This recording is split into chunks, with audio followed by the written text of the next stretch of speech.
मेरा नाम शमशेर है और मैं एक दुकानदार हूँ। मैं रात को दुकान से लेट आया था, जिसकी वजह से सुबह देर तक सोता रहा। सुबह के तकरीबन 7 बज रहे थे जब मेरी अम्मी ने मुझे उठाया।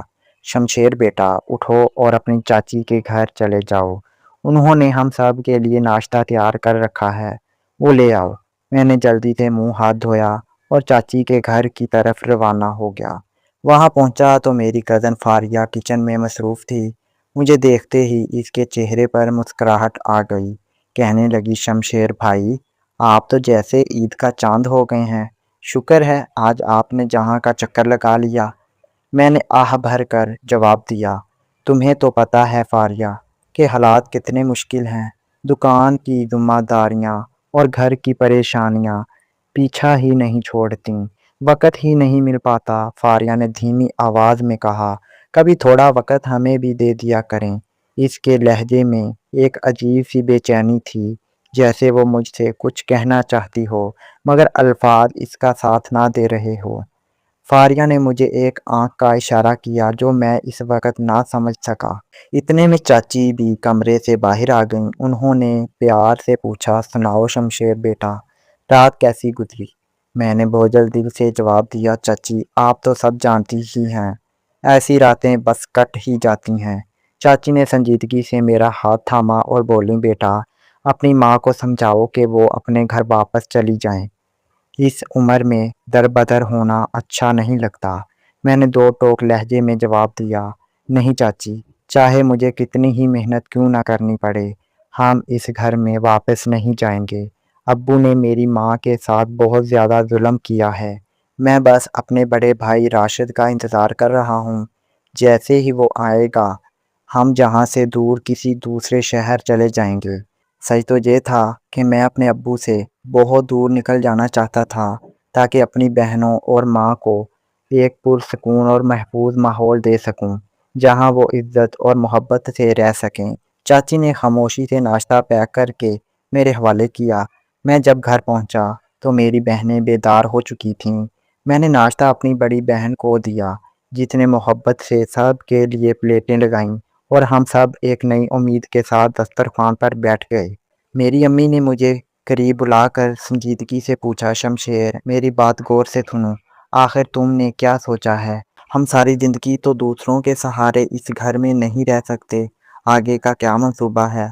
मैंने इत्मीनान से जवाब दिया, अम्मी आप परेशान ना हो, बस मुझे ये बताएं कि आपके दिल में क्या है। आप जो फैसला करेंगी मैं उसी हिसाब से अपनी ज़िंदगी की तरतीब बनाऊंगा।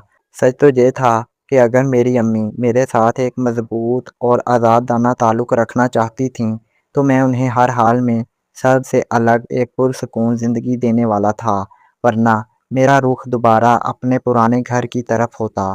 फिर अम्मी ने हिचकिचाते हुए अपने दिल की बात कही, शमशेर मेरा दिल अब किसी और तरफ मायल नहीं होता। तुम्हारे बाप ने जो जुल्म किया है वो मैं नहीं भूल सकती। बस अब मैं अपने बच्चों के लिए जीऊँगी। मैं दुकान का चक्कर लगाने बाहर निकल आया। दुकान पर पहुंचा तो 9 बज चुके थे और मेरे छोटे असिस्टेंट ने दुकान खोल ली थी। मुझे देखते ही वो कहने लगा, उस्ताद जी, एक ज़रूरी बात करनी थी। वो खातून जो उधार राशन लेकर गई थीं, वो कल से कई बार आपका पूछने आई हैं। आज सुबह भी दुकान खोलते ही वो जहां मौजूद थीं और कह रही थीं कि आपसे बहुत ज़रूरी काम है। मैंने हैरत से कहा, इनके पास तो मेरा नंबर था, फिर वो जहाँ क्यों आईं?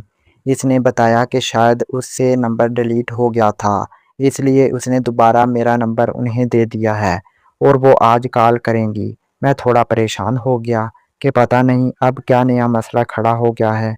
मैंने उसे ताकीद की कि अगर वो दोबारा आएँ तो बता देना कि मैं घर के मसलों की वजह से मसरूफ़ हूँ, मैं खुद इनसे राब्ता कर लूँगा। मैं दुकान से कुछ ज़रूरी रकम निकाल कर 11 बजे तक घर वापस आ गया। अम्मी बेसब्री से राशिद का इंतज़ार कर रही थीं। उन्होंने कहा, राशिद को फ़ोन करो, वो कहाँ पहुँचा है। मैंने फ़ौरन उसे कॉल मिलाई। राशिद ने बताया, भाई मैं बस 2-3 बजे तक पहुँच जाऊँगा। जब मैंने इससे खाने का पूछा तो उसने कहा, मैं घर आकर ही खाऊँगा। मैं खामोश हो गया, क्योंकि उसे भी इल्म नहीं था कि हालात बदल चुके हैं اور ہم اب اپنے پرانے گھر میں نہیں بلکہ ایک نئی جگہ مقیم ہیں۔ میں نے فون بند کیا اور امی سے کہا، امی آپ بھائی کے لیے ناشتے کا انتظام کریں، میں دکان سے چاول اور دیگر سامان لے کر آتا ہوں تاکہ دوپہر کا کھانا بھی وقت پر تیار ہو سکے۔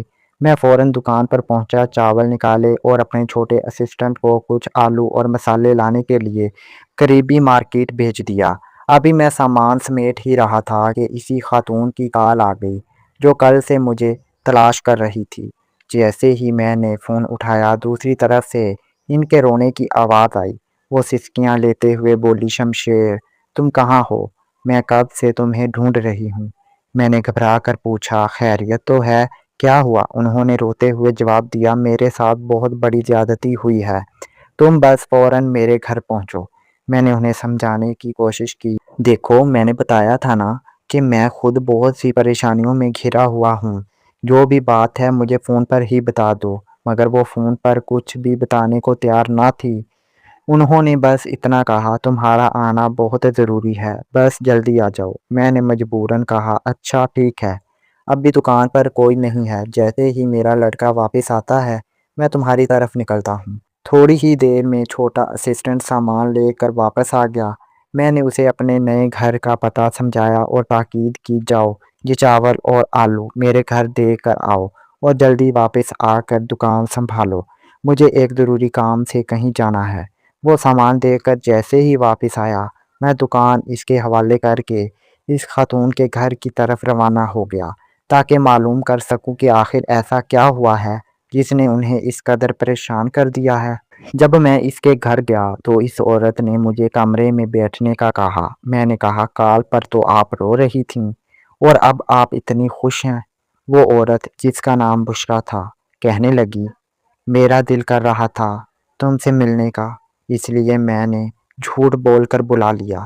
میں نے گھبراہٹ کے عالم میں کہا، آنٹی پلیز ایسے کسی کو پریشانی میں نہیں ڈالنا چاہیے، میں تو خود گھر کے مسائل کی وجہ سے بہت زیادہ پریشان ہوں اور آپ کو یہ مذاق لگ رہا ہے۔ یہ سن کر آنٹی بشرا میرے پاس صوفے پر آ کر بیٹھ گئیں۔ میری سانسیں بے ترتیب ہو رہی تھیں۔ انہوں نے مجھے پینے کے لیے جوس دیا اور جیسے ہی میں نے وہ جوس پیا مجھے اپنے ہوش و حواس کا کوئی پتہ نہ رہا۔ مجھے تقریباً 1 گھنٹے کے بعد ہوش آیا، لیکن تب تک میرے ساتھ وہ سب کچھ ہو چکا تھا جس کا میں نے کبھی خواب میں بھی نہیں سوچا تھا۔ آنٹی نے مسکراتے ہوئے کہا، اب تم خود میرے پاس بھاگ کر آیا کرو گے۔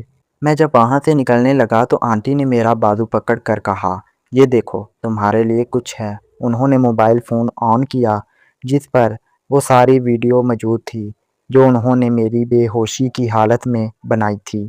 اب اس بات کو 1 سال ہو چکا ہے۔